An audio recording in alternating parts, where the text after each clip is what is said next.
CrossFitters, hello, Nick Hawkins here, strength coach and physical therapist at Superior Physical Therapy. Just wanted to talk to you guys really quick today about the importance of a warm-up before CrossFit. And I know you've heard this over and over again, the importance of warm-up. And the CrossFit group is some of the best at accomplishing this warm-up. But what I want to do is offer two exercises as warm-ups that you may never have heard of before, but they may be exactly what you need. So what I mean by that is taking a step back. As a movement expert, I take a step back and I look at the complexity of the CrossFit movements. I look at the squat, look at the snatch, and I look at these activities, and I'm in amazement of how it really takes advantage of how our body was designed to move. But with that in mind, the complexity also brings to the table potential for injury. And so as a movement expert, I want to take a step back and say, okay, how can we be functional with our warm-up? And how can I give the CrossFit community a couple more things to add to the repertoire, to the warm-up strategies that you guys already have?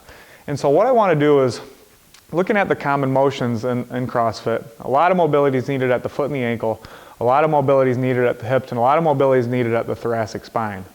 And not only in one plane of motion, but also in the sagittal, frontal, and transverse plane. So 3 planes of motion, the mobility and stability is needed. But what I want to do is just show you one exercise for the thoracic spine and an exercise for the foot and the ankle to add to the routine right before you get to your workout. You may once you get to your workout, you may say, wow, I'm more mobile earlier in my workout. I feel ready to go immediately, and that'll be the goal. So what we're going to do first is we're going to drive motion in one area while pre-positioning in the other. So let me show you. First, what we're going to do is we're going to pre-position the ankle into dorsiflexion, which is what I need when I squat. We're going to pre-position the ankle in dorsiflexion, and we're going to drive the thoracic spine all different directions. So we're pre-positioning the foot and the ankle, the right foot will do. Toe tap that left, and we're going to drive the thoracic spine in 3 planes of motion. So sagittal plane, remember we want it coming from the upper back, thoracic spine here. About 10 to 15. And then we're going to pre-position that right ankle again in a dorsiflexion, drive the thoracic spine 10 to 15 times. Again, frontal plane, just 10 to 15 motions, trying to come from the upper back, not the whole spine, and then drive 10 to 15 times rotational motions, all while pre-positioning that ankle in dorsiflexion.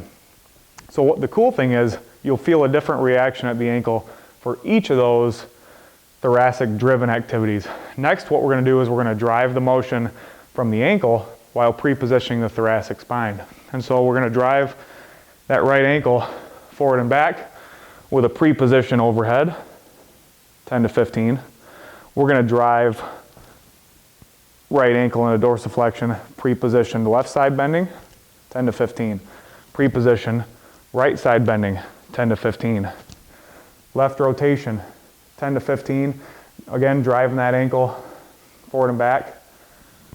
Driving that ankle forward and back, 10 to 15. That's it. Got me breathing a little bit. And we'll do both sides for a warm-up. Add that to the routine. You will be amazed at how those simple movements free up your whole body complex activities during CrossFit. Enjoy.